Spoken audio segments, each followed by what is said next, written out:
saya terakhir adalah kebijakan alokasi BOS tahun anggaran 2021. Ini adalah kabar gembira, kabar yang sangat gembira, karena mungkin saya jelaskan dulu masalah utamanya cara kita menghitung BOS sebelumnya. Sebelumnya kita menghitung BOS itu dengan satuan yang fix, satuan yang berdasarkan jumlah murid yang ada di sekolah itu. Sepertinya itu adil, tapi dalam kenyataannya di lapangan yang terjadi adalah sekolah-sekolah yang jumlah muridnya sedikit, dan banyak dari sekolah itu kebanyakan di daerah-daerah terluar dan tertinggal. Sekolah-sekolah tersebut karena mereka semuanya punya fixed cost yang tertentu untuk mengelola sekolah, mereka dirugikan bisa dibilang. Karena mereka masih harus mengelola sekolah, tapi karena jumlah muridnya kecil, jadi jumlah sarana yang bisa mereka berikan, kualitas yang bisa memberikan itu sangat kecil. Jadinya kalau kita pagu hanya saja kepada jumlah anak yang ada di sekolah itu akan merugikan sekolah-sekolah di daerah yang lebih tidak mampu dan sekolah-sekolah yang punya murid lebih sedikit.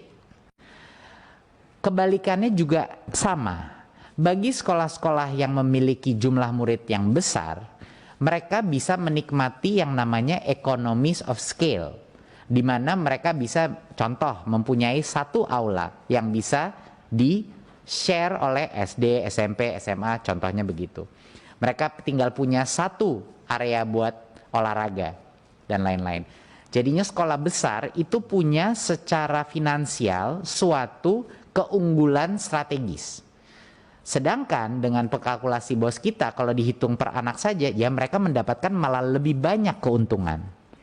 Ya. Jadi kabar gembiranya nih kita akan ke depannya merubah cara biaya satuan, menghitung biaya satuan BOS. Kita akan mendasarkan ini juga bukan hanya dari angka siswa, tapi dua variabel. Kita satuan BOS-nya itu akan mengkonsiderasi indeks kemahalan konstruksi IKK dari Badan Pusat Statistik dan indeks besaran peserta didik IPD, yaitu indeks jumlah peserta didik per sekolah di suatu daerah. Kenapa kita gunakan dua angka ini? Kita gunakan angka indeks kemahalan konstruksi karena itu adalah suatu proksi untuk menentukan area ini sulit dicapai apa tidak. Jadi harga prasarana, harga mengirim barang kepada daerah-daerah yang paling tertinggal, itu IKK-nya, indeks kemahalan konstruksinya itu jauh lebih tinggi daripada daerah-daerah yang punya akses misalnya di Pulau Jawa, yang punya akses dekat urban dan lain-lain. Dan indeks besaran peserta didik adalah indeks berapa besaran total jumlah peserta didik per sekolah di daerah tersebut. Berikutnya. Jadi apa yang terjadi?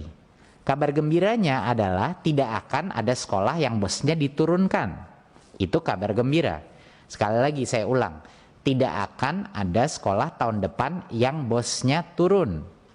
Tetapi banyak sekali sekolah-sekolah kecil dan sekolah di daerah tertinggal akan meningkat bosnya tahun depan. Dari mana kita arahkan tambahan anggaran ini? Kami realokasi hampir 2,5 triliun dari BOS afirmasi dan BOS kinerja untuk membantu sekolah-sekolah di daerah yang paling tertinggal terluar yang rata-rata jumlah muridnya itu bisa jauh lebih kecil.